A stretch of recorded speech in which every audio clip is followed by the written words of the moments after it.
ভার্বকে ভালো করে বোঝো, ভার্ব বোঝায় কাজ।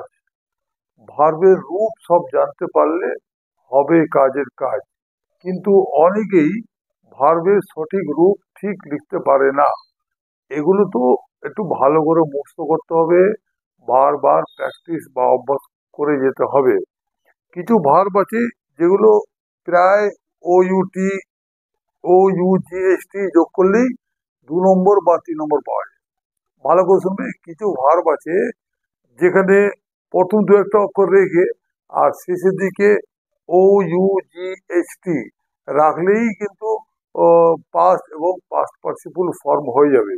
এরকম ভার্বের মধ্যে হচ্ছে bring, bring brought brought, buy bought bought. অনেক ছাত্রছাত্রীরা ব্রিং আর বাইটা 2 নম্বর 3 নম্বর করতে গিয়ে ভুল করে দেয়। বাইয়ের ক্ষেত্রে বি ও ইউজিএসটি বোর্ড, আর ব্রিং এর ক্ষেত্রে বি আর ও ইউজিএসটি, একটা আর বেশি থাকবে। তারপরে বলছি ফাইট ফট ফট, একই একই রকম। থিঙ্ক থট থট, এটাও একই রকম।